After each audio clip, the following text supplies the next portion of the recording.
মন্ত্ৰী ডক্টৰ হিমন্ত বিশ্ব শৰ্মা ডাঙৰীয়াই যেতিয়া বিধায়ক হৈ আছিলে তথা সেই সময়ত কংগ্ৰেছৰ মন্ত্ৰী আছিলে 2006 আৰু 7 আৰু 2009 চনত তেখেতে প্ৰায় 29 বিঘা নলেচা চৰকাৰী চিলিং চাৰপ্লাছ মাটি তেখেতৰ পত্নীৰ নামত অবৈধভাৱে ক্ৰয় কৰিছিলে। পৰৱৰ্তী পৰ্যায়ত সেই যিটো মানে আপোনাৰ মাটি যিটো আপোনাৰ ছিষ্টেমত তেওঁলোকে ক্ৰয় কৰিলে সেই ক্ৰয় কৰাত বহুতো তেওঁলোকে অনিয়ম কৰিছে।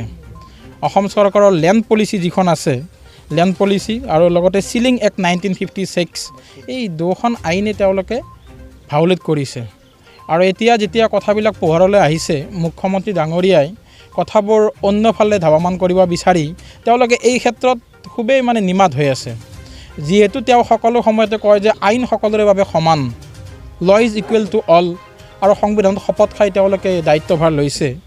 আইন যদি সকলোৰে সমান হৈ আছে অসমত, যদিহে আইনৰ নামত তেওঁলোকে যদি আপোনাৰ মানুহক ধৰ্মৰ নামত যাতে মানে বিচাৰ কৰা নাই, তাৰোপৰি যদি মাটিৰ দালাল যদি তেওঁলোকে আপোনালোকে বিচাৰ কৰি চাই আছে তেতিয়াহ'লে তেওঁৰ ঘৰতে দেখোন তেওঁ আপোনাৰ মূল দালালিটো কাম আৰম্ভ কৰিছে। তেখেতৰ ঘৈণীয়েকক তেখেতে RBS যিটো ৰিয়েলটৰ্ছ বুলি কয়, realtors private limited, RBS realtors private লিমিটেডে অবৈধভাৱে মাটি ক্ৰয় কৰিছে আৰু ইয়াৰ অন্তৰালত তেওঁৱে আছে তেওঁৰ পত্নীৰে মাটি। আৰু পৰৱৰ্তী পৰ্যায়ত তাক যিটো ট্ৰেন্সফাৰ কৰিছে সেই ট্ৰেন্সফাৰ কৰা যিটো ছিষ্টেম এই ছিষ্টেমটো সম্পূৰ্ণ তাৰমানে অবৈধ। কাৰণ এই মাটি আপোনাৰ 15 বছৰলৈকে কাৰো তাত ট্ৰেন্সফাৰ কৰিব নোৱাৰি চিলিং চাৰপ্লাছ মাটি। গতিকে এই ক্ষেত্ৰত তেখেতৰ পৰা আমি এনচাৰ বিচাৰিছিলোঁ, কিন্তু তেখেতে এমাহ মনে মনে থাকিল আৰু আজিলৈকে তেখেতে মাত মতা নাই। যোৱা এমাহৰ পৰা আমাৰ অসম প্ৰদেশ কংগ্ৰেছ কমিটিয়ে অসমৰ সমগ্ৰ জিলাতে আমি তেখেতৰ এই ভূমি কেলেংকাৰী তদন্ত বিচাৰি ৰাজ্যপাল মহোদয়লৈকে আমি লিখিছোঁ। আজি আমি বাক্সা জিলাৰ শালবাৰী চাব ডিভিজনৰ যোগেদি আমি ৰাজ্যপাল ডাঙৰীয়ালৈকে এখন স্মাৰক পত্ৰ দিম যে তেখেতৰ যিটো ভূমি কেলেংকাৰী তাক তদন্ত হওক। কাৰণ ৰজা আৰু প্ৰজা আইনৰ দৃষ্টিত সকলো সমান ভাৰতবৰ্ষত।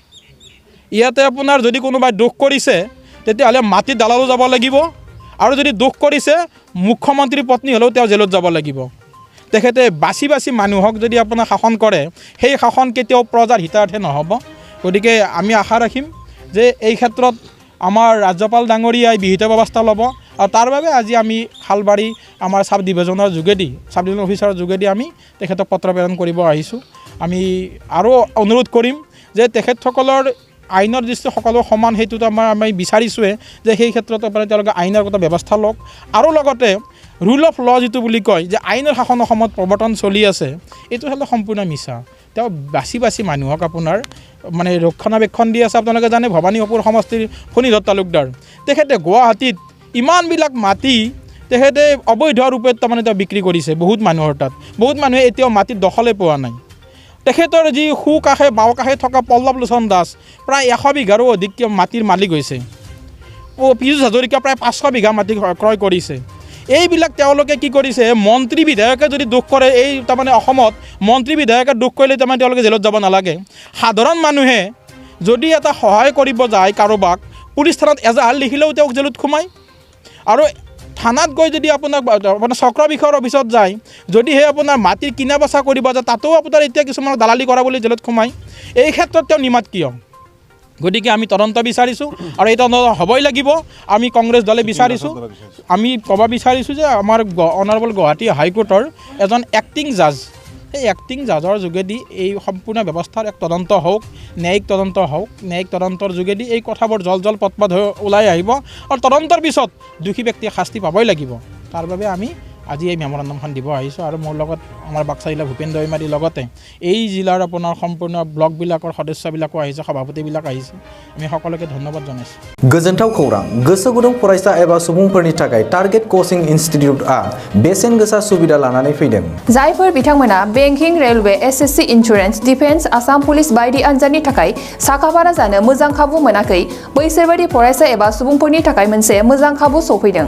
बरपेटा रोड विशाल मेगा मार्टनि साखाथियाव थानाय आमतलाव बे टारगेट कोचिं इनस्टिट्यूटखौ खुलिनाय जादों। आथिखालनि साख्रि मोनै आरो बेकार जेंनाखौ नोजोर होनानै बे टारगेट कोचिं इनस्टिट्यूटआ सोलोंसाफोरखौ गोबां गियान होनो थाखाय राहा लादों। बे टारगेट कोचिं इन्स्टिट्यूटआव सोलोंथाइ होनो लानाय आयदाफोरा जाबाय banking, railway, SSC, insurance, defence आरो आसाम पुलिस। जायफोर सोलोंनो गोसो गुदुं बिथांमोना टारगेट कोचिं इन्स्टिट्यूटआव मुं थिसननो एबा गोबां मिथिनो थाखाय 8134097059 एबा 8638961177 जानबुं नाम्बाराव जगाजग खालामनो हागोन।